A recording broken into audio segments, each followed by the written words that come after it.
Hello दोस्तों, 8G classes में आपका स्वागत है। दोस्तों, आज की जो वीडियो है काफ़ी इंपॉर्टेंट है। आप सभी छात्र को जो भी न्यू एनसीएल या ओल्ड एनसीएल है, जो भी काउंसलिंग करा के मेरिट का इंतजार कर रहे हैं, सभी छात्रों के लिए वीडियो काफ़ी इंपॉर्टेंट होने वाला है। दोस्तों, बहाली को किसने फंसाया सभी छात्रों को अच्छी तरह से पता है, लेकिन दिलीप कुमार कुछ क्या कहते हुए नजर आ रहे हैं। सबसे बड़ी बात यह है दोस्तों कि दिलीप कुमार छात्र नेता है। अगर वो कहेंगे पिटिशनर को केस वापस देना है, तो क्या छात्र पिटिशनर जो है वो केस वापस नहीं लेंगे?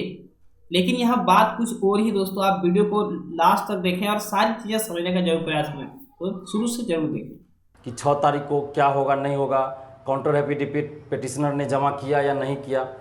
तो ये सभी बातें हैं। तो मैंने आज भी पिटिशनर से बात किया था सुबह में 11 बजे के करीब, और शनिवार को भी बात किया था, फ्राइडे को भी बात किया था। तो इन लोगों ने आज भी मुझे बताया है कि 1 अप्रैल को फ्राइडे को ही इन लोगों ने काउंटर एफिडेविट जमा कर दिया है। जैसा कि इन लोगों ने बताया। देखिए, मैं बार बार कुछ भी बोलता हूं तो मेरे शब्दों पे आप लोग ध्यान दीजिएगा। मैं अपने मन से नहीं कर रहा हूं, या ना मैं ये कह रहा हूं कि मैंने देखा है या मैंने किया है। मैं ये कह रहा हूं कि पिटिशनर से मैंने बात किया और पिटिशनर ने मुझे बताया कि 1 अप्रैल को यानी फ्राइडे को इन लोगों ने काउंटर एफिडेविट पटना हाईकोर्ट में जमा कर दिया है। और इन लोगों का कहना है कि ऑनलाइन 3-4 दिन बाद शो करता है, यानी कि सोमवार को शाम तक ऑनलाइन ये दिखेगा, अभी नहीं दिखेगा। तो आप लोग भी देख सकते हैं, सोमवार के शाम तक या मंगलवार के सुबह तक ऑनलाइन अपडेट हो जाएगा, जो भी होता हो, क्योंकि कोर्ट का प्रोसेस है। लेकिन इन लोगों ने मुझे ये बताया है, आज भी बताया है 11 बजे मैंने जब फ़ोन किया तो, कि फ्राइडे को यानी कि 1 अप्रैल को ही इन लोगों ने काउंटर एफिडेविट जमा कर दिया है। तो बहुत सारे लोगों का फ़ोन जो आता है इसी से संबंधित अभी है कि काउंटर एफिडेविट जमा हुआ या नहीं हुआ। तो मैं बता दूं कि पिटिशनर ने मुझे बताया कि इन लोगों ने काउंटर एफिडेविट जमा कर दिया है। और दूसरी बात है कि 6 अप्रैल को सुनवाई होगी, जजमेंट आएगा कि नहीं आएगा, इससे संबंधित बहुत सारे प्रश्न आते हैं, बहुत सारे फ़ोन कॉल्स मेरे पास आते हैं। तो देखिए, 6 अप्रैल को सुनवाई हो जाए, हम लोग तो यही चाहते हैं। 6 अप्रैल को संभवतः लिस्टिंग होगी कि कब सुनवाई होगी। जैसा कि मुझे पता चला है कि 6 अप्रैल को लिस्टिंग ही होगी कि ये केस जो है कब सुना जाएगा। तो हमने पिटिशनर से भी कहा कि आप अपने वकील से बात कीजिए और वकील पे दबाव बनाइए कि जितनी जल्द संभव हो इस केस की सुनवाई हो और डिसीजन आ जाए। और मैंने ये भी कहा कि वकील से आप बात कीजिए कि 6 तारीख से पहले क्या लिस्टिंग नहीं हो सकती है। तो इन लोगों का कहना है कि वकील का यही कहना है कि 6 तारीख से पहले लिस्टिंग नहीं होगा, क्योंकि 6 तारीख का ही डेट दिया हुआ है। तो 6 तारीख को ही लिस्टिंग किया जाएगा कि कब उस केस की सुनवाई होगी। तो 6 को लिस्टिंग होगी, तो 7 को, 8 को, या जब हो कि लिस्ट पे आ जाए कि कब सुनवाई होगी। तो हमने ये भी कहा है, आग्रह किया है उन लोगों से कि आप लोग अपनी तरफ से पूरी कोशिश कीजिए, अपने वकील पे दबाव बनाइए कि जितनी जल्द हो सुनवाई हो जाए। और ये कोर्ट की प्रक्रिया है, तो इसलिए इसमें ज़्यादा मैं भी नहीं बोल सकता हूँ। तो मैंने सिर्फ इतना उन लोगों से रिक्वेस्ट जरूर किया है कि आप लोग अपनी तरफ से कोई कोताही नहीं बरतिए, वकील आपका एब्सेंट नहीं हो, इस बात का ख्याल रखिए। और हर हाल में जल्द से जल्द सुनवाई। और 6 तारीख को इन लोगों ने कहा कि लिस्टिंग होगी, कि 6 तारीख को लिस्टिंग ही होगी कि कब सुनवाई होगी इस केस की। तो ये नई जानकारी मुझे मिली है आज, जैसा कि इन लोगों ने बताया है। तो मुझे भी देखिए, कोर्ट के मामला में मैं भी तो डायरेक्ट इन्वॉल्व नहीं हूँ, मैंने केस नहीं किया, ये आप लोग को ही पता है। तो इसलिए मैं डायरेक्ट केस में इन्वॉल्व भी नहीं हो। वकील से भी फ़ोन से एक बार बात हुई, उसके बाद फ़ोन करते हैं तो रिसीव नहीं करती हैं अलका वर्मा। तो अब बार बार अगर किसी को फ़ोन आप कीजिए, रिसीव ना करे, रिस्पॉन्स ना दे, तो फिर उनसे तो बार बार हम बात भी नहीं कर सकते हैं। और इन लोगों का शायद वकील भी अब कोई दूसरा है, मुझे भी ठीक से पता नहीं है। तो केस के मामले में मैं इन्वॉल्व किसी भी रूप में पहले भी नहीं था, अभी भी नहीं हूँ। बस आप लोगों के द्वारा जो बार बार मुझे फ़ोन करके पूछा जाता है, तब मैं पिटिशनर से पूछता हूँ और जानकारी लेता हूँ। तो मुझसे पहले बहुत सारी चीज़ें आप लोग को भी पता हो सकता है कि हो जाए। तो मेरे पास ऐसा कुछ नहीं है कि डायरेक्ट पटना हाई कोर्ट से कुछ ऐसा है, वहाँ से लिंक है कि डायरेक्ट मुझे कुछ पता चल जाएगा, या फिर वकील से डायरेक्ट बात होती हो, ऐसा भी नहीं है। मैं कोशिश करता हूँ वकील से भी बात करने की, लेकिन बात नहीं हो पाती है। पता नहीं क्या मैटर है, नहीं है तो मैं भी नहीं कह सकता। लेकिन आप लोग ही जब बार बार मुझे फ़ोन करते हैं और पूछते हैं जानकारी के लिए, तब मैं पिटिशनर से बात करके जानकारी मैं भी लेता हूँ। और जो बात मुझे पिटिशनर बताते हैं वही मैं आप लोग को बताता हूँ।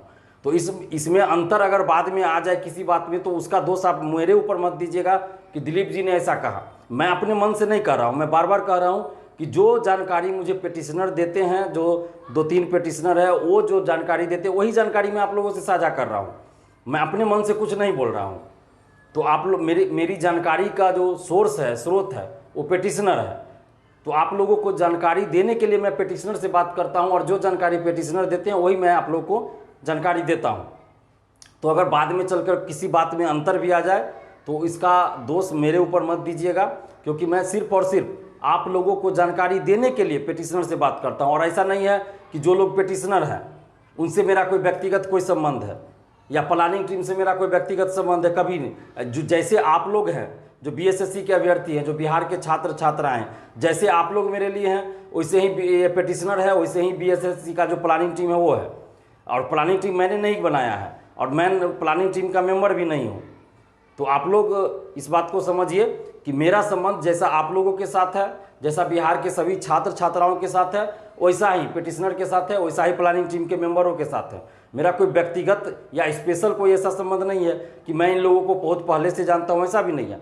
23 सितंबर को जो आंदोलन हुआ था काउंसलिंग की मांग को लेकर, उससे ठीक पहले से मैं इन लोगों से थोड़ा बहुत बातचीत होती है। वो भी आंदोलन के सिलसिले में बात होती थी, वो भी यही लोग फ़ोन करते थे, जो प्लानिंग टीम के मेंबर है कुछ, वो लोग फ़ोन करते थे। और अब जब से मामला कोर्ट में गया है, जब से ये लोग केस किए हैं, तब से तो ज़्यादा बातचीत भी नहीं होती है। कभी कभार मैं ही जानकारी के लिए फ़ोन करता हूँ इन लोगों के पास कि कोर्ट में क्या चल रहा है, जानकारी के लिए मैं फ़ोन करता हूँ। और केस भी हुआ तो मैंने कई बार बोला है कि केस भी हुआ है तो मेरी जानकारी में नहीं था, केस हो गया तब मुझे भी पता चला। और केस में किसी भी तरह से मैं कभी इन्वॉल्व नहीं रहा। वकील को रखा गया बाद में या पहले भी रखा गया, तो उस सब संबंध में मुझे कोई जानकारी नहीं थी। जब वकील रखा जाता है तब आप लोग को जैसे पता चलता है, मुझे भी वैसे ही पता चलता है। क्योंकि केस के मामले में मैं कहीं भी प्रत्यक्ष या अप्रत्यक्ष रूप से शामिल नहीं हूँ, मैंने पहले भी कहा था। लेकिन आप लोगों के लिए, आप लोगों की भलाई के लिए, आप लोगों का जल्द मेरिट लिस्ट निकल जाए, आप लोगों के साथ न्याय हो, इसके लिए मैं पेटिशनर से बीच बीच में बात करते रहता हूँ कि भाई जल्द से जल्द सुनवाई हो, जल्द से जल्द इस पर डिसीजन आ जाए। बाकी और कोई मेरा इससे व्यक्तिगत इस तरह का कोई नहीं। जैसे फंडिंग भी हुआ है, केस के लिए फंडिंग भी शुरू में हुआ, बाद में भी शायद हुआ है, तो मुझे भी बाद में पता चलता है। जब फंडिंग होता है या कुछ भी होता है तो उसी में से कोई लोग मुझे बताते कि ऐसा ऐसा अभी चल रहा है। बाकी मुझे पहले से कोई जानकारी नहीं रहती। तो ना तो मैं फंडिंग में किसी भी तरह से इन्वॉल्व हूँ, ना ही मैंने आप लोगों को किसी को कहा होगा कि आप पैसा दीजिए केस के नाम पे, या मैंने किसी को मना भी नहीं किया है। तो ये आप लोग का व्यक्तिगत मामला है कि केस में क्या कोर्ट में चल रहा है तो आप लोग को क्या करना है नहीं करना है। इसमें मैं अपने तरफ से पहले भी मैंने कुछ नहीं कहा, अभी भी नहीं कह रहा हूँ। लेकिन हाँ, मैं इतना ज़रूर चाहता हूँ कि किसी के साथ भी अन्याय न हो, सभी के साथ न्याय हो, और मेरिट लिस्ट जल्द जारी हो, जल्द से जल्द आप लोगों की ज्वाइनिंग हो।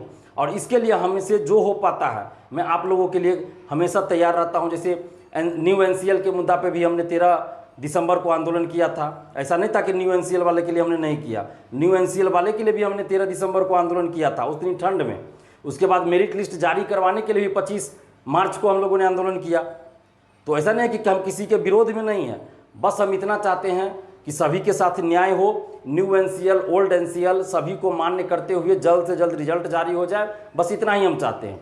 और मामला चूंकि कोर्ट में है तो हम ज़्यादा कोर्ट के मैटर पे बोल नहीं सकते हैं, लेकिन मेरिट लिस्ट जल्द जारी हो इतना हम चाहते हैं कि अब बहुत विलम्ब हो रहा है और इसमें बहुत सारी बातें हैं जिसे सार्वजनिक रूप से हम बोल भी नहीं सकते हैं, लेकिन इतना हम चाहते हैं कि मेरिट लिस्ट जल्द जारी हो। चूँकि हज़ारों स्टूडेंट्स परेशान हैं और दिन रात परेशान है, किसी की शादी रुकी हुई है, किसी की सिस्टर की शादी रुकी हुई है, सब लोग आप लोग अच्छी तरह से जानते हैं।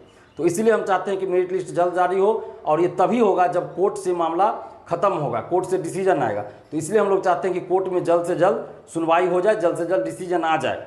तो इसीलिए हम पिटिशनर से भी आग्रह करते हैं, इस वीडियो के माध्यम से भी हम सार्वजनिक रूप से आग्रह कर रहे हैं कि जितने भी आप लोग पिटिशनर हैं, आप लोग अपनी तरफ से कोई कोताही नहीं बरतिए, अपने वकील पे दबाव बनाइए, और किसी भी तरह से आपका वकील अब से